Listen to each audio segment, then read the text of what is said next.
तो जी। वहां मैंने सुना है कि भी लोग नंगे होके नारे होते हैं एक दूसरे से मिलके। ये सच बात है? हाँ, कल्चर ही इतना मतलब एक होता है वेस्टर्न कल्चर, ये वेस्टर्न कल्चर के पापा बोल सकते हैं हम यहाँ जापान में। तो यहाँ क्या होता है ना, इंडियंस के बैन लगा रखा है कि इंडियंस यहाँ अलाउड नहीं है। इसके अलावा जापान दुनिया का सबसे सेफ कंट्री है, ये तो सबने सुना होगा, लेकिन मैंने ये भी सुना है कि याकुजा नाम के वहाँ पे कुछ माफिया होते हैं। ये क्या होते हैं, ये भी बताओ। तो मतलब वहाँ क्या ये मैंडेटरी है कि बच्चा 18 साल में माँ बाप से अलग ही होगा, ऐसा कुछ? एक क्वेश्चन और मुझे मतलब बताया गया है कि वहाँ पर स्कूल में बच्चे खुद ही सफाई करते हैं, खुद ही टॉयलेट साफ करते हैं। ये सच है? 100% सच है, 110%। यहाँ मैं आपको बताता हूँ, यहाँ ना welcome to the new podcast. आज के इस पॉडकास्ट में जापान के वो सच आप लोगों को पता लगेंगे जो शायद ज्यादातर लोगों को पता नहीं है। और ये सच बताने के लिए आज मेरे साथ आयुष जुड़ चुके हैं इस पूरे सेशन में। आयुष जापान में पिछले कई समय से रहते हैं, कई सालों से रहते हैं। हाय आयुष, क्या हाल है, कैसे हैं सब? हेलो सर, नमस्ते, कैसे हैं आप? बस बढ़िया, आप बताइए।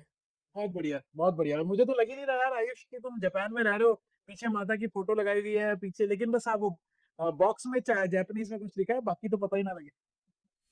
वो तो सर स्टोर का सामान है, और ये जो माता रानी की पिक्चर है हमारा, हमने एक छोटा सा मंदिर सा बनाया है यहाँ पे, जहाँ मम्मी लोग हमेशा पूजा करते हैं, पापा जी उठ के। तो इंडियन कल्चर जापान में भी वही फॉलो करता है।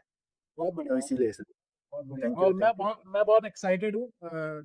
क्या लाइफ रहती है तुम्हारी वहां पे, कैसे क्या रहता है? तो कितने समय से रह रहे हो जापान में और कहाँ रहते हो, वो थोड़ा बताओ लोगों को। सर, मुझे जापान में अभी मोर देन 1 ईयर हो चुका है, and I am living in Osaka right now. अच्छा अच्छा। सो मैं जापान वैसे पढ़ने आ रखा हूँ, जैपनीज पढ़ रहा हूँ, अच्छा। एंड साथ में कंटेंट क्रिएशन भी करता हूँ।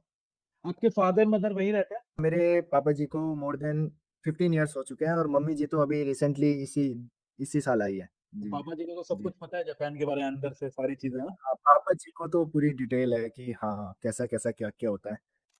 तो आयुष ये बताओ कि जब इंडिया से जापान आए थे तो क्या सबसे पहले कल्चरल शॉक लगा था कि यार ये तो मुझे पता ही नहीं था यार, ऐसा भी होता है? मतलब कुछ वो चीजें बताओ लोगों को। सबसे पहले सच बताऊंगा, जब मैं एयरपोर्ट में पहुंचा ही था ना, तो सबसे पहले तो यहाँ मतलब इतनी सफाई सर, वो देख के काफी ज्यादा मतलब मैं शॉक हो गया था कि बाहर गया ना तो रोड इतनी क्लीन, ऐसा नहीं है कि हमारी दिल्ली में भी काफी ज्यादा क्लीन है अगर एयरपोर्ट में जाओगे।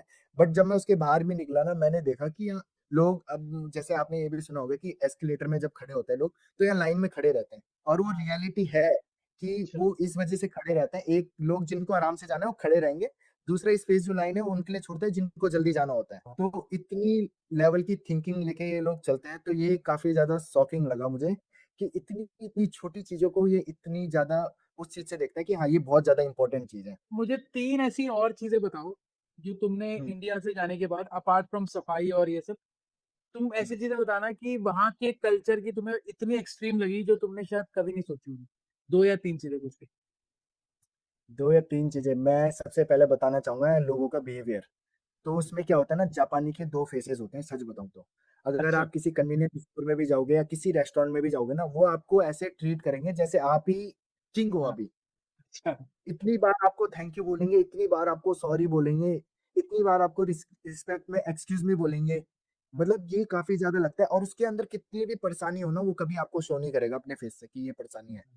वो अपना खुश दिखेगा आपको, बट आपको कभी पता भी नहीं चलेगा। और अगर जैपनीज को कभी गुस्सा भी आता है ना, वो कभी अपना फेस में गुस्सा भी नहीं दिखाएगा। वो अच्छा। समय खुश रहेगा, बट बाद में जाके दोस्ती तोड़ देगा तुमसे। ऐसा भी रहता है। अच्छा, ये ये भी काफी चीज। ज्यादा शॉकिंग लगा था मुझे। और हम इंडियंस तो और खुलेंगे यार, मतलब जो मन में आया वो एकदम मुंह पे दिखा। बोल देते हैं कि यार मुंह पे तूने ऐसा क्यों करा है यार, दोस्त नहीं हाँ है तू। हाँ हाँ, सही बात। ये चीज तो मुझे दिखी है काफी ज्यादा। और दूसरा, मैं दोस्त से रिलेटेड पॉइंट कवर करना चाहूंगा।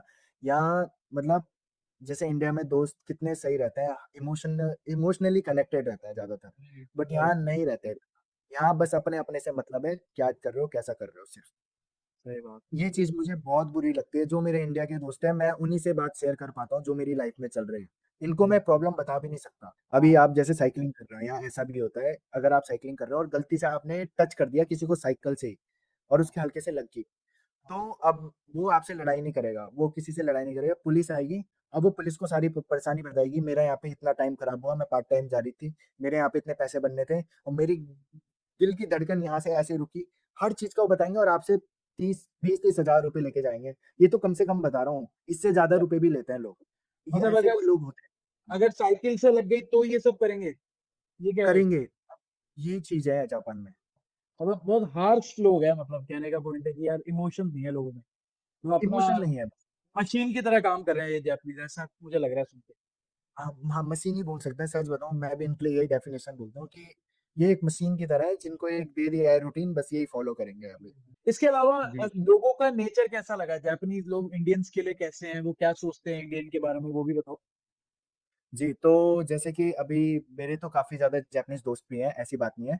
बट पहले तो इंडिया के बारे में अगर देखा जाए कि जापानी लोग कैसे सोचते हैं, जापानीज़ लोगों के पर्सपेक्टिव से अगर देखा जाए, तो जापानीज़ लोग ना पहले इंडिया को, वैसे सच बताऊँ कितने लोगों ने मुझे ऐसा पूछ लिया, इंडिया कितना गर्म है अभी, क्योंकि यहाँ पे भी समर सीज़न चल रहा है, तो उन्होंने एक माइंड में तो बैठा रखा है कि इंडिया बहुत गर्म है। अभी तो मैंने गर्म उनको, गर्म है वैसे, बट अभी जापान में भी काफ़ी ज़्यादा गर्म चल रहा है, यहाँ नॉर्मल आजकल 34-35 डिग्री जा रहा है डे में।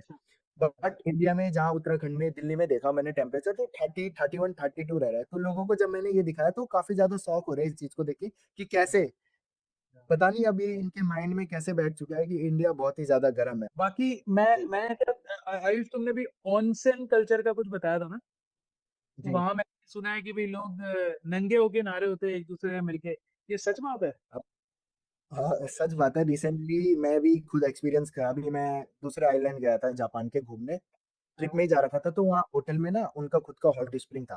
तो अच्छा। वहाँ क्या होता है, मेंस का सेक्शन अलग होता है, वुमेन्स का अलग होता है, ऑनसेन वाले में। तो आप वहाँ जाते ही आपको पूरा नेक्ड, मतलब जापानी जो होगा वो भी नेकेड होगा आपके सामने, सभी होंगे। तो सबसे पहले जाने से पहले हॉट स्प्रिंग, जो स्विमिंग पूल, गर्म पानी का स्विमिंग पूल ये बोलते हैं, उसमें जाने से पहले वो खुद की बॉडी को अच्छे से क्लीन करेगा कि और लोग भी उस पानी में नहाएँगे, तो इसीलिए तुम्हारी बॉडी से जो गंदगी है उस पानी में ना चले जाए। तो वहाँ पे सब कुछ प्रोवाइड रहता है, शैम्पू, बॉडी सोप, हर चीज़ प्रोवाइड रहता है। उससे पहले अपनी बॉडी को अच्छे से धोता है, टॉवल भी दिया रहता है, वरना खुद का टॉवल भी लेके जाता है लोग। फिर जाके तुम उस ओनसे, और फिर जब पूरी बॉडी को ड्राई भी करना है, फिर उसके बाद तुम ओनसेन जाओगे। फिर वहाँ पे तुम बैठे रहोगे अपना 20-30 मिनट, जितना भी तुम्हें रहना है। फिर उसके बाद जब बाहर आओगे, फिर अपनी बॉडी को वॉश करोगे, धो के, नहा के वापस। फिर सब सब नंगे रहते हैं, सब मतलब ऐसा शर्माता भी नहीं है कोई। फिर अच्छा। खुले शावर, खुली हर चीज़, एवरीथिंग। फिर इसके बाद बाहर आके तुम अपना बस कपड़े पहनो, ये सीन रहता है। ये तो यार अलग ही चीज है, मतलब वहाँ के लोग नंगे रहते हैं एक दूसरे से। यार, ये चीज़ मुझे भी काफ़ी ज़्यादा शौक लगा था, बट जब खुद मुझे से एक्सपीरियंस करिए सुन के ऐसा अजीब लग रहा है नॉर्मली। कि, मुझे तो सुन के अजीब लग रहा है, ये कौन सा कल्चर है कि यार लोग नंगे बैठे हुए हैं। अभी जब मैं परसों गया था तो फैमिली, मतलब एक बेटा था और उनके पापा, मतलब एक हाँ। साथ। तो अच्छा। हमारी, अगर हमारे उसमें देखा जाए इंडियन के, उससे यार कितना शर्मिंदा हुआ है कि अबे यार क्या रुके, ऐसे करके ना, तो बट वो नहीं है यार जापानियों के अंदर। अच्छा, ये चीज़ तो काफ़ी बाप मतलब बेटे अकेले में ऐसे बैठे हुए हैं? नहा रहे थे एक साथ, और बेटा लगभग होगा कम से कम 12, 13, 14 साल का। ये क्या हो रहा है मतलब जापानी में, एक तरफ इतने सिविलाइज है और एक तरफ ये कांड कर रहे हैं। और ये अगर कान भी नहीं, यहाँ मतलब इतनी इनको इस चीज़ों में शर्म है ही नहीं, जापानी लोगों को। ये अच्छा। चीज़ भी है। हाँ मतलब हाँ। नहा रहे हैं, इनको इतना, अगर यहाँ पे ना इतना भी रहता है लोगों का, सच बताऊँ आपको, मतलब अगर आप चल रहे हो, मतलब जापानी कोई चल रहा है और किसी की लड़ाई भी हो रही है ना साइड में, जापानी उसको भी नहीं देखेगा, वो अपने काम से मतलब रखेगा बस। और कहीं पे अगर आपको हेल्प चाहिए होगी तो वो बिल्कुल आपको वहीं, जैसे आपको कहीं जगह नहीं मिल रही होगी, वहीं छोड़ के देंगे आपको, कि यहाँ पे आपको जाना था, ऐसे भी रहते हैं लोग यहाँ। अच्छा अच्छा, मतलब हेल्पफुल भी और है लेकिन बाकी अपने से मतलब भी रखते हैं। अपने से ही मतलब रखता है, क्योंकि यहाँ किसी पे टाइम है ही नहीं फालतू। यहाँ 1-1 महीने पहले ही शेड्यूल फिक्स करा जाता है। मेरा खुद का 15 दिन बाद का, मतलब अभी 1 सितंबर से 15 सितंबर तक का फिक्स है कि मैंने इस दिन क्या करना है। तो ये हाँ। जापानी कल्चर में ही है कि यहाँ हर चीज़ फिक्स करा जाता है कि इस दिन क्या-क्या करने वाले हो तुम। एक एक क्वेश्चन और मुझे मतलब बताया गया है कि वहां पर स्कूल में बच्चे खुद ही सफाई करते हैं, खुद ही टॉयलेट साफ करते हैं, ये सच है? 100% सच है, 100, 110%। यहाँ मैं आपको बताता हूँ, यहाँ ना जो एक वो नर्सरी स्कूल होता है ना, एलकेजी, तो यहाँ बच्चों को उसी एज में ही सबसे पहले ना बच्चों को इंसान बनाते हैं। इनका मेन मोटिव रहता है कि पहले इंसान बनाओ, फिर इनको एजुकेशन दो। मतलब पहले बच्चों को इंसान बनाओ, फिर विद्वान बनाओ। ये वाली बात यहाँ फॉलो करी जाती है। तो बच्चों को यहाँ हर चीज़ से लेकर सिविक सेंस हो गया, कबाड़ा रोड में नहीं फेंकना, सफाई कैसे रखनी है, अपने टेबल, अपनी क्लासें खुद साफ करते हैं बच्चे यहाँ छुट्टी होने के बाद। अभी जैसे मैंने टॉपिक पहले भी कवर करा था हमने, कि नोबिता में देखा होगा हमने, शिनचैन में भी, कि वो लास्ट में अपनी स्कूल की खुद ही सफाई करते थे। वो रियलिटी है कि करते हैं। और यहाँ बाहर अगर आप रोड में चल रहे हो ना, तो ऐसा होता है, अगर आप अमेरिका भी जाओगे, कहीं भी जाओगे, अगर आउट ऑफ कंट्री, तो वहाँ आपको डस्टबिन मिल जाएँगे पब्लिक एरिया में, 100-100 मीटर में, 200-200 मीटर में। बट जापान में आपको डस्टबिन में नहीं मिलेंगे। क्यों? अच्छा। क्योंकि यहाँ के लोग इतने समझदार हैं कि उनको पता है कि रोड में फेंकना ही नहीं है। वो क्या करते हैं, जैसे उन्होंने कुछ खा लिया, वो अपने बैग में डाल देते हैं वो चीज़। और दूसरा जो सिगरेट पीते हैं, कई लोग अब जैसे यहाँ पे ओसाका में मोस्ट विजिटिंग प्लेस है, नाम्बा करके एक जगह है। तो वहाँ तो आपको काफ़ी ज़्यादा गंदा दिख जाएगा, किस मतलब उतना भी नहीं, गंदा मैं उस हिसाब से कह रहा हूँ, जापान की देख के सही। बोल रहा हूँ कि जापान के ये क्या गंदा है वहाँ जापान की एंजॉय करेंगे। हाँ, तो वहाँ आपको सिगरेट के बट्स ऐसे पड़े हुए मिल जाएँगे। बट जापानी क्या करता है, जो वो सिगरेट का जो ऐश होता है ना, उसके लिए भी पॉकेट रहती है उनके पास। एक छोटा-सा मतलब समझ लो गार्बेज बैग बनाया रहता है उन्होंने, उसमें वो ऐश डालते हैं, उसी में वो सिगरेट बट्स डालते हैं। वो पीते हैं, ऐसे ही डालते हैं, ऐसे करके। तो वो नीचे वो भी नहीं फेंकते। ये अरे। इतना ज़्यादा क्लीननेस रखते हैं। और जो सफाई वाले रहते हैं ना यहाँ, वो जो रोड में करते हैं, तो वो हाँ। झाड़ू-झोड़ी नहीं मारते हैं। उनका काम रहता है छोटी-छोटी पत्तियाँ उठाना सिर्फ, जो उनको अरे। दिखती है, हाँ, पेड़ से निकली हुई है, बस ये रहता है। तो ये जो सफाई वाला सिस्टम है वो सभी स्कूल में रहता है या गवर्नमेंट स्कूल में रहता है? नहीं, नहीं, सभी, सभी। यहाँ आप प्राइवेट कोई स्कूल में भी किसी भी यही बच्चे था? से मिलो, प्राइवेट भी हो, चाहे पब्लिक हो, हर जगह आपको ये कल्चर मिल जाएगा जापान में, तो बहुत हर ही मतलब जगह। ये शॉकिंग है कि काफ़ी नर्सरी के बच्चे ही सफा कर रहे हैं अपना सामान। अच्छा भी है कि यार बचपन से हाँ, आदत पड़ गई। सही बात है। हुँ। सही बात है। मतलब पहले से ही बच्चों को ये आदत दी जाती है कि बाद में भाई हर चीज़ का ध्यान रखना है, कंट्री से लेकर हो चाहे अपना हो। हाँ, इंडिपेंडेंट रहेगा तो हाँ भाई तुझे ये चीज़ करनी पड़ेगी, सही बात है। ये चीज़ करना है। तो सही है। मैं आयुष ये भी पढ़ रहा था कि ना वहाँ पे रिलेशनशिप को लेके भी लोग बड़े अलग-अलग चीज़ें करते हैं। मतलब जब मैंने हुँ, ये हुँ। चीज़ पढ़ी कि वहाँ पे रेंट गर्लफ्रेंड या रेंट फैमिली वाला भी कॉन्सेप्ट है। जहाँ पे आप पूरा हाँ। परिवार रेंट पे कर सकते हो, गर्लफ्रेंड रेंट पे ले सकते हो, पैसे देकर रिश्ते बना सकते हो। तो क्या ये सच होता है? मतलब क्या फ़ील किया तुमने? वैसे तो ये मैंने आज तक ट्राई नहीं करा, मैं सोच रहा हूँ आगे वीडियो बनाने की इसी टॉपिक में कि रेंट गर्लफ्रेंड एक रेंट करूँ, उसके साथ रह के देखूँ कि क्या सीन है। बट जितना मुझे अभी तक इन्फॉर्मेशन है कि जापान में ऐसा होता है ना, 18 साल के बाद बच्चा जो है इंडिपेंडेंट हो जाता है घर वालों से। तो अच्छा। अब जो होता है ना, यहाँ कल्चर ही इतना मतलब एक होता है वेस्टर्न कल्चर, ये वेस्टर्न कल्चर के पापा बोल सकते हैं हम यहाँ जापान में। तो यहाँ क्या अच्छा। होता है ना, बच्चा अगर 18 साल के बाद अलग हो गया तो वो घर वालों के यहाँ नहीं जाएगा मिलने। वो क्या करते हैं, मीटिंग बनाते हैं, एक दिन रेस्टोरेंट में मिलने के लिए बोलते हैं, फिर रेस्टोरेंट में मिलते हैं, अच्छे से खाना पीना खाते हैं, फिर उसके बाद अपना अपना चले जाते हैं और अपनी अपनी लाइफ स्टार्ट वापस। तो मतलब वहाँ क्या ये मैंडेटरी है कि बच्चा 18 साल में माँ-बाप से अलग ही होगा, ऐसा कुछ है? नहीं नहीं, ये मैंडेटरी नहीं है, बट ये ना कल्चर में आ चुका है इनके। अच्छा। और कई कई लोग तो अभी भी रहते हैं पेरेंट्स के साथ, ऐसे नहीं है, बट बहुत कम रेशियो है, बहुत कम। अच्छा। ज़्यादातर इंडिपेंडेंट हो जाते हैं बच्चे तो और वो फिर खुद अपनी लाइफ जीना। तो वो कमाते वगैरह खुद ही है, सब कुछ खुद करते हैं? जापान में 16 साल के बाद पार्ट टाइम शुरू कर सकता है हर बच्चा। अच्छा। तो जापान ज़्यादातर बच्चे पार्ट टाइम करते हैं। अच्छा। कइयों के परिवार उनको फाइनेंशियली सपोर्ट भी करता है कि हाँ, अभी मैं फीस दूँगा तुम्हारी, 22-23 साल के बाद तुम खुद ही अपना करना शुरू कर देना जब तुम्हारी जॉब लग जाएगी। ऐसा भी रहता है। अब वो भी family to family, person to person depend करता है कि वो किस बिहेवियर के हैं, कैसे लोग हैं, हुँ, हुँ। ये चीज़। बट यहाँ पे जी। ये कल्चर है कि मतलब वहाँ लोग गर्लफ्रेंड को रेंट करते हैं या फैमिली रेंट करते हैं। तो मतलब क्या परिवार में एक-दूसरे से रिश्ते अच्छे नहीं होते क्या? मतलब कोई रेंट क्यों करेगा? मैं इसका मेरा जितना मुझे लगता है इसका सबसे ज़्यादा मेन रीज़न रहता है, यहाँ किसी पे टाइम नहीं रहता उतना। तो अब यहाँ वर्क कल्चर भी बहुत ज़्यादा खतरनाक लेवल का है, बट उसकी हम बाद में बात करेंगे। बट जो गर्लफ्रेंड रेंट करने वाला होता है, जापान में ना काफ़ी ज़्यादा लोनलीनेस है। मतलब आपको पता होगा, ये सुना ही होगा शॉर्ट्स में, मैंने भी काफ़ी ज़्यादा सुना है कि जापान में लोनलीनेस बहुत ज़्यादा है। तो वहाँ यहाँ लोग ना जैसे ऑफ़िस से छूट गए, कभी कुछ, तो ये गर्लफ्रेंड रेंट करते हैं, फिर उनके साथ डे स्पेंड करते हैं, ऐसे करके ये अपना दिन बिताते हैं। तो ये बस यही सुना है मैंने इसके बारे में अभी। तो तो लोग कैसे गर्लफ्रेंड रेंट करते हैं? मतलब क्या कोई ऐप वगैरह है वहाँ से ऐसे जैसे हम ब्लिंकिट से खाना मँगवाते हैं वैसे कर लेते हैं क्या? वैसी एप्लीकेशन है, एक वेबसाइट होती है जिसमें हम गर्लफ्रेंड रेंट कर सकते हैं और वहाँ पे आर्ली वे उनके मतलब चार्जेस भी लिखा रहता है। मतलब लगा लो लगभग 2000 से 4000 या 10,000 येन तक जाता है। लगभग इंडिया के 5-6 हज़ार रुपए मान के चलो 1 घंटे के तुम दोगे। 1 ऐसा भी घंटे रहता है 1 कहीं 1 घंटे के, और 2-3 हज़ार रुपए भी रहता है। अच्छा, वो तो और क्या डिपेंड करता है कि गर्लफ्रेंड कितनी सुंदर है?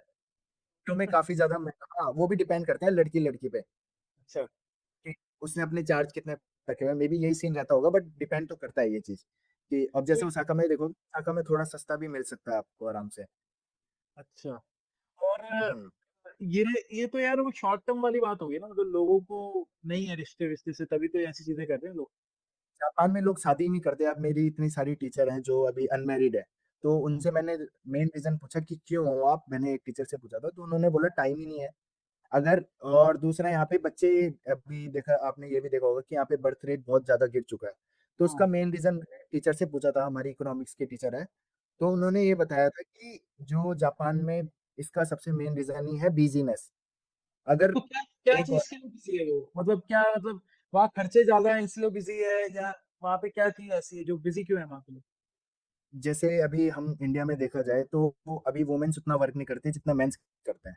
सही है, सही बात है। जापान में जब तक, जबकि शायद वुमेन और मेंस बराबर है, सब वर्क करते हैं और सबके लिए यहाँ वर्क इक्वल है, मतलब ऐसा नहीं देखा जाता ये वुमेन है, मैन है, ऐसा हुँ, चीज़ है। तो अब वो अब फॉर एग्जांपल बर्थ रेट इसीलिए गिरा क्योंकि मेरी मैम ने जो रीज़न बताया था मैं आपको शेयर कर रहा हूँ।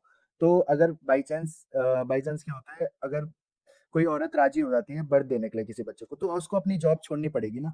अब वो हाँ, जॉब छोड़ेगी, फिर उसे घर पे रहना पड़ेगा, ये चीज़ इनको अच्छी नहीं लगती। इन्होंने ये बताया रीज़न। अब अच्छा मैं तो इसको सुन के काफ़ी ज़्यादा शॉक था कि यार ये आगे का नहीं देख रहे क्या, फ्यूचर का कोई, कि बच्चे नहीं कर रहे, ये सारी हुँ, चीज़ें। तो बट मतलब ये अब इनकी इंडिपेंडेंट रहना चाहते हैं। हाँ, अपना इंडिपेंडेंट रहना इंडिपेंडेंट। चाहते हैं ताकि वो बच्चे आएँगे तो फिर वो ज़िम्मेदारी आएगी तो उस वज़ह से शायद ये रीज़न है? वही और साथ में दूसरा, पता है आपको यहाँ ऐसा होता है ना, जैसे कोई भी यहाँ फ्रेंडशिप भी ऐसी करी जाती है, मतलब अपने-अपने से बस, अपने-अपने फ़ायदे के लिए। अभी मैं आपको बताता हूँ, जापान में अगर आप किसी रेस्टोरेंट में भी जाओगे ना, तो जैसे मैं ही जाता हूँ, तो अपने दोस्तों के साथ भी जाता हूँ, तो यहाँ ऐसा नहीं होता कि आज मेरा दोस्त मेरा बिल भरेगा। सबको अपना-अपना देना पड़ता है, चाहे वो कपल्स भी क्यों ना हो। आधे से ज़्यादा कपल्स ऐसे करते हैं, लड़की अपना बिल भरेगी, लड़का अपना बिल भरेगा। अच्छा, ऐसा मतलब सीन रहता है। वो सारे मतलबी है वहाँ के जापान के लोग। मतलब ही नहीं बोल सकते, ये इनके कल्चर में बैठ चुका है। अब मैंने भी पहले यही सोचा था, मतलब ये है, बट इनकी अब जब यहाँ रहने की आदत पड़ चुकी है ना, तो अब ये भी हुँ, लगता है कि हाँ यार, ये सही चीज़ है कि अपना-अपना उठा रहे हैं। मतलब यार ऐसा मुझे भी है। तो वहाँ के लोग शादी-वादी नहीं करते क्या? मतलब सब दूर भाग रहे हैं क्या शादी से? इसी चक्कर में कि शादी भई या ये काफ़ी क ज़्यादा, कॉन्सेप्ट क्या है शादी का वहाँ पे? शादी का कॉन्सेप्ट तो मुझे नहीं पता इतना, बट यहाँ मैंने ज़्यादातर सुना है लोग लिव इन में रहना ज़्यादा पसंद करते हैं, बिना शादी के रहते हैं। तो यहाँ बस वही करते हैं, जिससे अब वो अपनी लाइफ़ जिएगा लड़का, औरत अपनी लाइफ़ जिएगी, बस ऐसा सीन है। और रहेंगे, वो एक साथ घूमेंगे, एक साथ एन्जॉय करेंगे। बट ये कभी शादी का नहीं सोचते ज़्यादातर, कभी हाँ, बच्चे का नहीं सोचते, ये चीज़ है। हाँ। इनकी तुम्हारे तो बहुत सारे दोस्त है ना आयुष, इनकी क्या सोच रहती है परिवार को लेके? क्या शुरू से ही ये लोग ऐसे सोचते हैं कि यार बेकार है परिवार-वरिवार इतना कौन दिमाग लगाए या अपना-अपना देखो ऐसा रहता है क्या? यहाँ पे मेरे दोस्त हैं काफ़ी, ब बेकार कोई नहीं रहता यहाँ पे, कोई भी नहीं। ये इनके कल्चर में ऐसा बैठ चुका है कि ये बस इनको पता चल गया कि हाँ, अब ऐसा होने वाला है। वो हमको दिल से बुरी लगती है बात, हमें सोच के ही पता है, जब मैंने ये चीज़ सुनी थी, मुझे खुद ही सोच के इतना बुरा लगा था यार, वो कैसा है, मतलब ये क्या है? हुँ, और यहाँ पे अभी मैं, एक जापानी दादा रहते हैं, तो पापा के काफ़ी ज़्यादा बेस्ट फ्रेंड है। अब मैं अभी उनकी कहानी बताता हूँ, वो अभी अकेले रहते हैं, 77 ईयर्स के हैं वो, और पार्ट टाइम करते हैं अभी भी इस उम्र में। अच्छा। सोचो, मतलब जापानी लोग अपनी जॉब के लिए बहुत ज़्यादा, मतलब हुँ, खड़े रहते हैं कि हाँ, करनी है। और अभी वो अकेले रहते हैं, उनके साथ में उनकी वाइफ़, तो पहले ही उनकी डेथ हो चुकी थी। बट उनके जो बच्चे हैं, उनकी जो बेटी है वो टोक्यो रहती है दूसरी जगह, और उनका जो बेटा है वो भी कहीं और रहता है। अब जो मिलना होता है उनके परिवार का, वो सिर्फ़ न्यू ईयर के दिन होता है। न्यू ईयर के दिन उनकी डॉटर जो है उनके घर आती है, फिर सेलिब्रेशन करते हैं 2, 3, 4 दिन के लिए। फिर उसके बाद फिर अपनी लाइफ़ शुरू। और अब मुझे तो तो दुःख ये होता है, अगर कभी बाई चांस उनको कोई इंजरी होगी, उनके साथ कौन रहेगा? हुँ, कैसा रहेगा? वही चीज़ है, जापान में सिर्फ़ इसी चीज़ का दुःख होता है कि जापान में इमोशन नहीं है लोगों के अंदर, मतलब कि रियल वाला। हुँ, ये हुँ। चीज़ मतलब बुरी है जापान के बारे में, जो मैं कहूँगा कि हाँ, सच में है ये। सही बात है, सही बात है। अच्छा जी। मैंने वर्क कल्चर के बारे में बड़ा नेगेटिव सुना है कि यहाँ पे इतना लोग काम करते हैं कि मतलब कॉर्पोरेट कल्चर तो बहुत ज़्यादा टॉक्सिक है। बहुत सारे लोगों की तो हुँ। ओवरवर्क के कारण मौत भी हो जाती है। कैसा लगा मतलब क्या आयुष तुमने देखा कैसा क्या फ़ील किया वो बताओ? मेरे ना भैया रहते हैं यहाँ, काफ़ी ज़्यादा रिलेटिव्स भी रहते हैं, तो उनसे मैंने सुना, तो यहाँ वर्किंग का ऐसा होता है ना, जापानी जो भी होता है, वो अपने वर्क के लिए बहुत ज़्यादा, मतलब फ़ोकस्ड रहता है कि उसको करना है, चाहे उसका मालिक बोले ना बोले। अभी फॉर एग्ज़ाम्पल, मैं अभी जॉब करने जा रहा हूँ, मैं आईटी का बंदा हूँ, मैं कंप्यूटर में काम करता हूँ बैठ के। अब मेरे पास जब फ्री टाइम होगा ना, मैं बैठा ही नहीं रहूँगा, मैं देखूँगा ऑफ़िस में कहाँ पे गंदगी है, वहाँ पे भी सफाई करूँगा मैं। झाड़ू का काम भी, पोछे का काम भी। तो ये रियलिटी है, जापान में पहले से ही सिखाया जाता है कि सफाई के बारे में, हर चीज़ के बारे में। तो जापान में ऐसा स्पेशली रखा नहीं रहता कि हाँ, कि ये बंदा झाड़ू के लिए स्पेशली और ये पोछे के लिए, सफाई के लिए, अच्छा, ये चीज़ है। तो मतलब और अगर वर्किंग कल्चर की बात करें तो अब बॉस कभी बोलेगा, कभी-कभी जैसे मतलब बॉस एक बार बोलेगा ना, सबको सुननी पड़ेगी वो बात, और सब सुनते हैं क्योंकि उन्हें कंपनी के लिए काम कर रहे हैं, वो ये सोच के करते हैं। तो ऐसा तो नहीं है आयुष की जैसे वहां पे इतना स्ट्रिक्ट माहौल है कि अगर कोई बंदा थोड़ा सा भी गलत काम करता है उसको तुरंत हम्म। निकाल देते हैं, इस वजह से वो बहुत ज्यादा परेशान और अपना काम बहुत डेडिकेशन से करते हैं, मतलब रूल्स स्ट्रिक्ट वगैरह तो नहीं है, इस वजह से तो लोग बहुत इतने negative है। यहाँ देखा जाए तो यहाँ सबसे मेन ऐसा है ना कि लोग इतना ज्यादा वर्क क्यों करते हैं जापान में, तो इसका मेन रीजन है कि वो ये देख के करते हैं कि यार दूसरे वाले लोग उसको परेशानी नहीं होनी चाहिए, बॉस को। हम्म, यार अगर मैं ये आज ओवर टाइम नहीं करता, मेरे बॉस ने बोला था, तो इनके दिल में ना एक बहुत वो चुभ जाती है कि यार मैंने क्यों नहीं करा ये काम। हम्म, तो हम्म, इसीलिए ये चीज हटाने के लिए ये काम करते हैं, ओवर वर्क भी करते हैं, बट उसकी सैलरी भी मिलती है, बहुत डबल होके मिलती है जब। तो क्या कोई वर्क कल्चर फॉलो नहीं होता क्या, जैसे यहाँ तो 9 से 5 या हर कंट्री का अलग अलग होता है, तो वहाँ कुछ ऐसा फिक्स टाइमिंग नहीं है क्या, क्या नहीं वो नहीं करते होता है। जापान सबसे आगे रहता है टाइमिंग के। अगर किसी ने बोला है, अभी मैं एक और बात बताता हूँ आपको। जापान में ना टाइम सबसे ज्यादा इम्पोर्टेंट है, सबसे ज्यादा। तो अभी जो जिस दादाजी की मैं बात बता रहा था, तो न्यू ईयर से पहले हमारा एक प्लान था कि हम साथ में मिलके खाना खाएंगे। तो उन्होंने हमें इनवाइट करा था 9 बजे। तो अब चाचा जी और हम 9:05 में पहुंचे वहाँ। तो उन्होंने हमको वहाँ पे एक बहुत अच्छा पॉइंट सिखाया कि जापानी कभी लेट नहीं होते हो, जबकि 5 मिनट पहले आ जाते हैं उस जगह में। और अगर तुम लेट हो रही हो तो आधे घंटे पहले इन्फॉर्म करते हैं कि हाँ, मैं 5 मिनट भी लेट होने वाला हूँ, ऐसा सीन होता है। अगर तुम 5 मिनट 10 मिनट लेट होते हो, तो तब अगर मैं किसी जापानीज दोस्त से मिलने जा रहा हूँ, तो दोस्ती बहुत खराब हो जाती है, यहाँ ऐसा सुनते हैं, बोला जाता है। दादा ने ही बताई थी मुझे ये चीज, जो जापानी दादा, कि दोस्त भी नहीं रहते फिर, मतलब वो बहुत बुरा मान जाते हैं कि तुम टाइम पे क्यों नहीं आए, बस।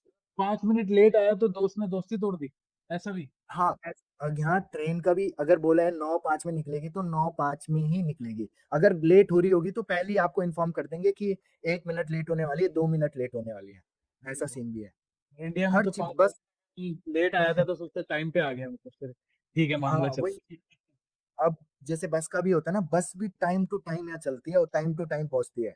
1 मिनट का डिफरेंस होगा ज्यादातर, बता रहा हूँ मैं, मैक्सिमम 1 मिनट, वरना तो कुछ सेकंड ही का होता है कि हाँ इतने सेकंड लेट पहुंचे, मतलब ऐसा होता है। कुछ चीजें तो बहुत बढ़िया है और कुछ चीजों में परेशानी है, मतलब।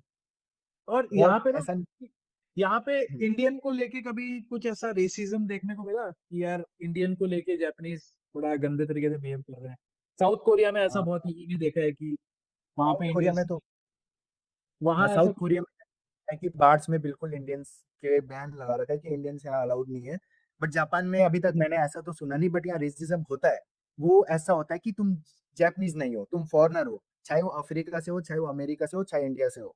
अगर ऐसा मैंने खुद भी फील करा है, एक बार मैं ट्रेन में बैठा था मेट्रो में। तो जहाँ पे मैं बैठा था मेरे बगल में ना एक जैपनीज आदमी बैठा था और एक लेडी सी बैठी थी। तो वो जो जैपनीज आदमी था ना, वो खड़े होके खड़ा हो गया, मतलब वो बैठा नहीं मेरे बगल में। तो ऐसा कई लोग करते हैं जो फॉरेनर को देख के ऐसा करते हैं कि वो बैठते भी नहीं फिर फॉरेनर्स के बगल में। अगर तुम बैठे हो तो तुम्हारे बगल में बैठना वो प्रेफर नहीं करेंगे कि हाँ यहाँ पे बैठते हैं, वो जबकि खड़े रह जाएंगे, बैठेंगे नहीं फिर। ऐसा भी है, ये रियलिटी है। तो इससे ऐसा है। मतलब ये मतलब वो सभी के साथ होता है, ऐसा पर्टिकुलर इंडियन के साथ नहीं है? नहीं नहीं, इंडियन के साथ नहीं होता ऐसा, सबके साथ, चाहे तुम कहीं से भी हो, करेंगे वो तुम्हारे साथ, ऐसा ऐसा होता है।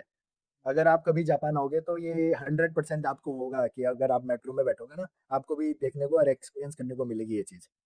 इसके अलावा जापान दुनिया का सबसे सेफ कंट्री है, ये तो सबने सुना होगा, लेकिन मैंने ये भी सुना है कि याकुजा नाम के वहां पे कुछ माफिया होते हैं, ये क्या होते हैं, ये बताओ थोड़ा। तो वैसे तो ये बात तो सही है, जापान काफी ज्यादा सेफ है, मतलब ऐसा नहीं है कि बिल्कुल ही सेफ बोलेंगे, कहीं कहीं ऐसा भी होता है कि कहीं मिल जाते हैं तुम्हें गुंडे। मतलब बट रेशियो बहुत कम है, 95%, 97 लोग, 97% अच्छे हैं, तो 3% खराब होंगे ही होंगे, हर कंट्री में ऐसा है। बट यहाँ बहुत कम परसेंटेज है, मतलब बहुत कम गंदे लोगों का। ठीक और है। साथ में याकुजा की बात करी जाए तो याकुजा का बहुत फेमस है, मतलब हर जगह ऑल ओवर वर्ल्ड में काफी ज्यादा फेमस है याकुजा के बारे में। तो क्या होता याकुजा बेसिकली मतलब एक गैंगस्टर ग्रुप है। तो वो लीगल बिजनेस में जाके हाथ मारते थे, मतलब उनका काम रहता था ब्लैक मनी कमाना वैसे। बहुत बड़ा ग्रुप था पहले, अब तो बहुत कम कर दिया है, मतलब बहुत कम। बहुत, मतलब पहले 20,000 लोग होंगे, तो अब तो बहुत ज्यादा कम हो गए हैं लगभग, तो बहुत ये कम। तो इस पूरे जापान में फैले हुए हैं ऐसे लोग जो वो टैटू लगाते हैं, पहले, वही लोग? हाँ, तो उनकी ना फुली बॉडी में टैटू रहते हैं। तो ये बड़े बड़े बिजनेसमैन को पकड़ते थे, ऐसा कुछ सीन था इनका। और बहुत सारी चीज होती थी, रियल फाइट्स में जाते थे, फाइट्स भी होती थी इनकी। तो इनका सीन ऐसा हुआ कि पहले ये इतने ज़्यादा थे, अब इतने कम इसीलिए हुए कि गवर्नमेंट ने काफ़ी ज़्यादा इनके लिए भी रूल बहुत स्ट्रिक्ट करे। अब जैसे यहाँ ओनसेन होता है, एक हॉट स्प्रिंग होता है, जहाँ आदमी नेकेड बॉडी लेके, जैसे मेंस का सेक्शन अलग होता है, तो वहाँ जाके अपना हॉट स्प्रिंग में बैठ के आराम से करता है। बट जो जिनके बॉडी में टैटू होंगे ना, उनके लिए अलाउडेड नहीं है। अब और दूसरा, गवर्नमेंट ने ये भी स्ट्रिक्ट करा कि जिनकी बॉडी में टैटू रहेगा, उनको कहीं-कहीं जॉब भी नहीं मिलती और बैंक अकाउंट भी नहीं बना सकते कई लोग। तो इस वजह से याकुज़ा में बहुत कम लोग गए, मतलब हायर बहुत कम हुए इस वजह से कि हाँ, अब याकुज़ा में जाना अनसेफ हो चुका है और अब तो काफ़ी ज़्यादा कम हो चुका है। अभी भी है, ऐसी बात नहीं है, बट बहुत कम है। इसके अलावा मैंने अकिया होम्स के बारे में भी पढ़ा है कि वहाँ पे जापान में लोगों को फ्री में घर बाँटे जा रहे हैं। ऐसा भी कुछ होता है? तो इसके बारे में सच बताऊँ तो वैसे मैंने सुना नहीं, बट इसका मेन रीज़न ऐसा हो सकता है, जितना मुझे पता है शायद, क्योंकि यहाँ पे जो है पॉपुलेशन काफ़ी ज़्यादा गिर रही है। अब जो विलेज साइड एरिया में जो घर होता है, अबैंडन हो जाते हैं वो पूरे। तो अब मे बी वहाँ अगर आप घर लेने की सोचोगे ना, तो वो आपको शायद बहुत कम रेट में मिल सकता है, या दूसरा आपको फ्री में भी मिल सकता है। ऐसा होता है, होगा मे बी, जितना मुझे लगता है। क्योंकि जापान में अब जैसे अभी जो लोग यहाँ पे, अभी मैंने आपको बताया कि 18 साल के बाद इंडिपेंडेंट हो जाता है लड़का, अब वो अपना घर बनाएगा, अपना सब कुछ करेगा। बट जो ओल्ड पेरेंट्स है वो उसी घर में ही रहेंगे। अब जब उनकी डेथ हो जाएगी, फिर उसके बाद कई लोग अपने बच्चों को ही दे देते हैं वो घर। बट कई लोग ऐसा होता है कि पहले से उनका एग्रीमेंट होता है कुछ कि वो गवर्नमेंट को चले जाएगा, तो ज़्यादातर लोग रियल एस्टेट वालों के साथ कनेक्ट हो जाते हो। तो फिर वो ऐसा भी रहता है, कई जो नहीं होते वो गवर्नमेंट के पास चले जाता है, फिर गवर्नमेंट उनको बस सेल में लगा देती है, ऐसा सीन रहता है। और इंडियन वहाँ पे घर खरीद सकते हैं, ऐसा कुछ नहीं है? ऐसा कोई रूल वगैरह? डेफिनेटली सब खरीद सकते हैं, बट रूल्स काफ़ी ज़्यादा हैं। यहाँ पे अभी जापान का पीआर ही लेना इतना ज़्यादा डिफ़िकल्ट है।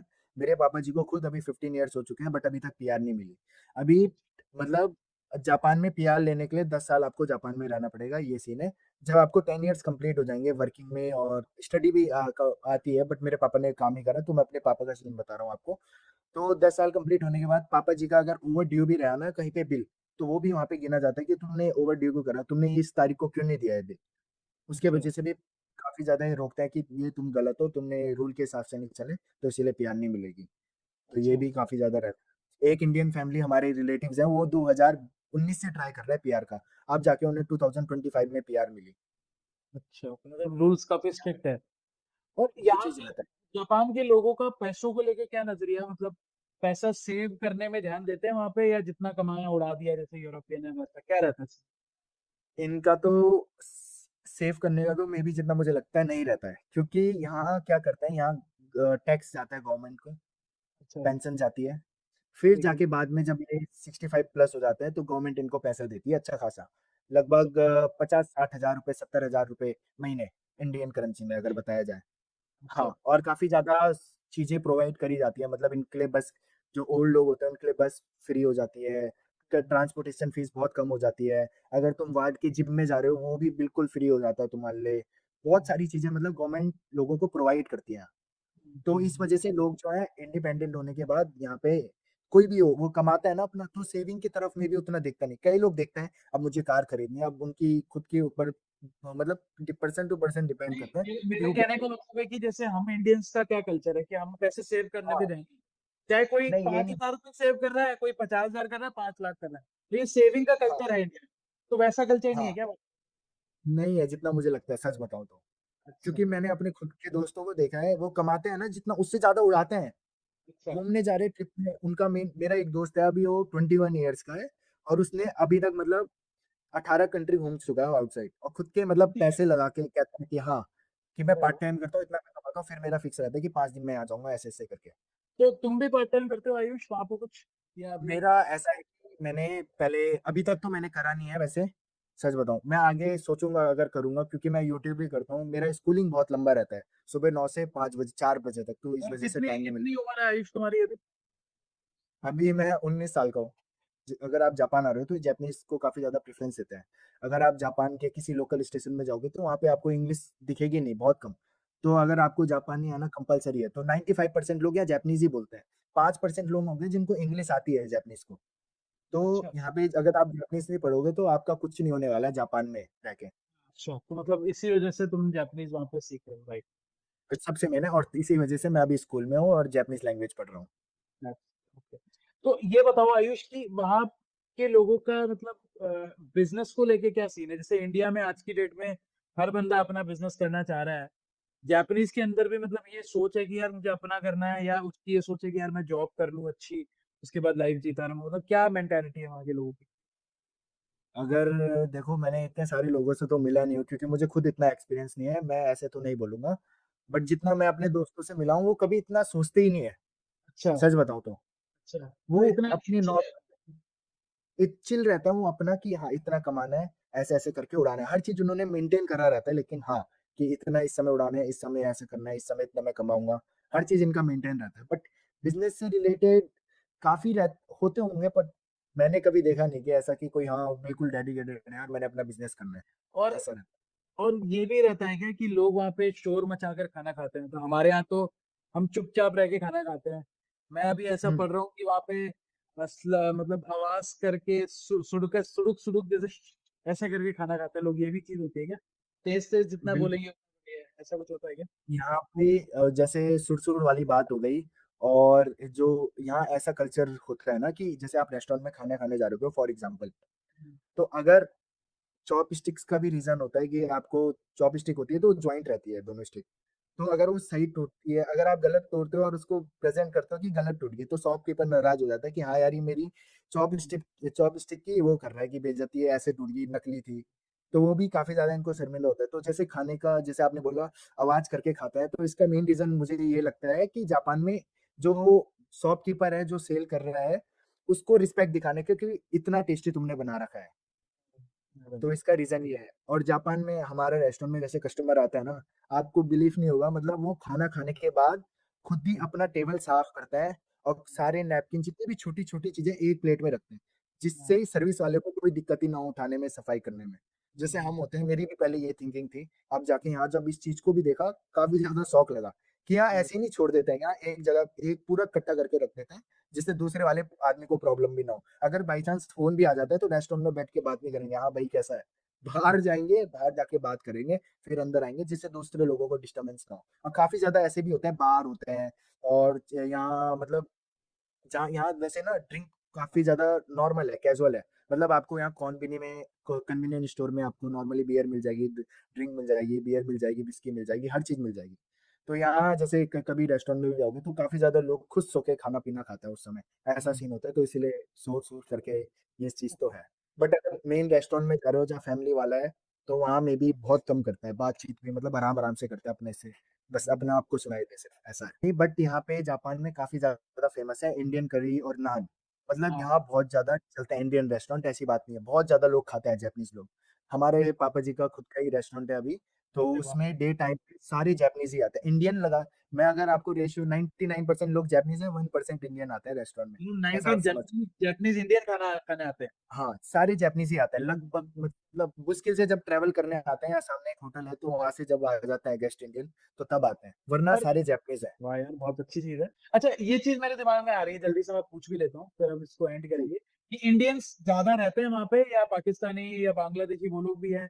कैसा सीन रहता है? बहुत जैसे दुबई जापान में में देखा जाए हाँ, तो जापान में इंडियंस कैसा? काफ़ी है। अच्छा तो इसका ऐसा है कि जापान में सबसे ज़्यादा चाइनीज़ लोग रहते हैं। अच्छा, अच्छा। इंडियंस कम है मतलब चाइनीज़ कितने फिर उस लोग? और अगर हमारे उधर से बात करी जाए बॉर्डर 9वें-10वें नंबर में समझ सकते हो आप फॉरेनर में ऐसा बोल सकते हैं। मैंने एक बार डेटा देखा था 5-6 महीने पहले, तो उस समय की बात बता रहा हूँ। नेपाली वैसे है काफ़ी ज़्यादा, इंडियन से ज़्यादा नेपाली लोग हैं अच्छा। और ज़्यादातर और इंडियंस पाकिस्तानी, बांग्लादेशी इनका मुझे नहीं पता उतना कि है। ठीक है। और ज़्यादातर इंडियन इंडियंस आईटी सेक्टर में है इधर और और रेस्टोरेंट चेन में भी है। बाकी जापानीज़ खाना हुँ। कैसा है? मतलब क्या जापानीज़ खाना ऐसा है कि बड़ा बोरिंग सा है या हम इंडियंस को देसी लोगों को पसंद आएगा वो खाना मतलब वैसे बताओ? मैं नहीं आएगा वैसे तो सच बता रहा हूँ। पहले जब मैं जापान में स्टार्टिंग में आया था तो सुशी होती है एक आपने अगर उसके बारे में सुना होगा तो रॉ फिश रहती है और राइस रहता है नीचे से, ठीक है? हाँ, तो जब मैंने उसे स्टार्टिंग में खाया था बिल्कुल टेस्टलेस मतलब हाँ। मैंने बोला मैं खाऊँगा ही नहीं इसे क्या खा रहा हूँ? बट फिर उसके बाद थोड़ा-थोड़ा खा पी के दोस्तों के साथ रह के फिर उसकी आदत इतनी लग गई है वो मेरा फेवरेट फूड बन चुका है जापान में सुशी। बट अच्छा। जैसे रामेन होता है, नूडल्स होते हैं, ये सारी चीज़ें मुझे अभी भी अच्छी नहीं लगती सच बताऊँ तो। मतलब वहाँ के मसाले-वसाले कम डालते हैं क्या? जैसे हम लोग तो इंडिया में बहुत बहुत मसाले स्पाइसी बहुत ज़्यादा कम यूज़ करते हैं लोग। इसीलिए मे बी अदर कंट्री के ये जो फूड है ना, ये ट्राई करने की कोशिश करते हैं जापानीज़ लोग। क्योंकि इनके स्पाइसी होते ही नहीं। होते हैं तो वसाबी होता है, एक सोया सॉस होती है एक रेड कलर की, वो ज़्यादा यूज़ करता है। अच्छा। बस, अपने मसालों में जो भी रहता है। तो आयुष, जी, मैंने इस पूरी डिस्कशन से तुम्हारी बातें सुन के ये समझा है कि जापान की जो सोसाइटी है वो अच्छी भी जी। है, उसके अपने हुँ, पॉजिटिव्स भी है, साफ-सफाई है, लोग मेंटेन्ड है, डिसिप्लिन है। लेकिन उसका एक बिल एक्सट्रीम साइड भी है कि बहुत ज़्यादा डिसिप्लिन है तो शायद हो सकता है इमोशंस की जगह नहीं है, लोग इमोशनल कम बिल है, सुसाइड्स कर रहे हैं, बिल्कुल। अकेले रह रहे हैं, तो वो एक नेगेटिव हुँ, भी है। और मुझे लगता है कि नेगेटिव किसी भी कंट्री को अगर अच्छे से रहना है तो बैलेंस होना बहुत ज़रूरी है। तो बहुत ज़्यादा। तो बाकी मुझे लगता है तुम व्लॉग भी करते हो तो अपने चैनल का भी नाम बताओ, ताकि लोग भी अगर जी, कुछ देखना चाहे तो वो तुम्हारे चैनल पे आके देख सकें। बाकी हम कोलैबोरेट कर लेंगे अगर वैसा ऑप्शन है, तो जी, जी, जी। उसमें तुम्हारी मेरे ऑडियंस को चैनल का नाम है मैं बताता हूँ, मैं वैसे जापान में डेली व्लॉगिंग करता हूँ, जिनको नहीं पता और वैसे कोई नहीं करता ये चीज़ जो मैं हाँ, करता हूँ। तो हाँ, मेरे चैनल का नाम आयुष पैनुली है, आ जाएगा वैसे सर्च करते ही क्योंकि अब तो हाँ। काफ़ी ज़्यादा व्लॉग्स आ चुके हैं ना यूट्यूब में डेटा कलेक्ट हो गया। नहीं, हम मैं लोग उसको डाल देंगे वैसा करके कि लोग ये पॉडकास्ट को देखेंगे तो तुम्हारे चैनल पे जा पाएँ और देखें अगर बिल्कुल, मतलब रॉ रॉ जापान देखना है। बाकी बिल्कुल। मुझे बहुत मज़ा आया और मुझे लगता है लोगों को भी बड़ा अलग चीज़ें सुनने को मिली होगी। मतलब जापान के बारे में वो चीज़ें जो शायद मुझे पता नहीं थी, जैसे ऑनसिन तुमने बताया मुझे नहीं पता था। बहुत सारी चीज़ें हाँ, मुझे भी नई चीज़ें पता लगी कि भई हाँ, ये चीज़ होती है। बाकी आप मुझे बिल्कुल। बताएँ जितने भी लोग देख रहे हैं ये पॉडकास्ट को सुन रहे हैं, देख रहे हैं तो कैसा लगा? ये सीरीज़ कैसी लगी? Thank you thank you so so much much. Ayush. काफ़ी अच्छा लगा आज बात करके, ये वैसे मेरा फर्स्ट पॉडकास्ट है लाइफ़ का। पहले भी मुझे अप्रोच आया था इनके से बट उसमें मैं जा नहीं पाया क्योंकि वो फिज़िकली बुला रहे थे। अच्छा। नहीं, हम लोग तो इस ऑनलाइन वजह ही करते हैं, ताकि ना मतलब हाँ, वो हमारे लिए भी ईज़ी है और हाँ। जल्दी ठीक हो जाता है, तो हम लोग ऑनलाइन आजकल हो जाता है। अभी कुछ समय जी, पहले जी, हमने एक लेडी को बुलाया था, वो यूएस की है और इंडिया रहती है आके। तो हम ऐसे अलग-अलग लोगों को बुला रहे हैं अभी आगे, जैसे अभी कुछ लोग साउथ कोरिया के अभी हैं हमारे शेड्यूल, फिर चाइना के हैं, तो हम चाह रहे हैं कि हम कंट्रीज़ कवर करें। इंडिया में बैठ के बिल्कुल। लोगों को वो सारी स्टोरीज़ बताएँ जो शायद लोग नहीं जानते। तो ये सीरीज़ जी, हमने जी। शुरू की। तो चलो आयुष, पॉडकास्ट को यहीं खत्म करते हैं। Thank you so thank you much. So much, thank you so much. कभी थैंक दिल्ली यू। आओ तो हमारे स्टूडियो आना, हमारा दिल्ली में स्टूडियो है एंड बिल्कुल, बिल्कुल, बिल्कुल। जब भी आऊँगा मिलने आऊँगा आपसे, बिल्कुल, ओके, ओके, पक्का। ओके, थैंक यू भैया, नमस्ते। थैंक यू, नमस्ते।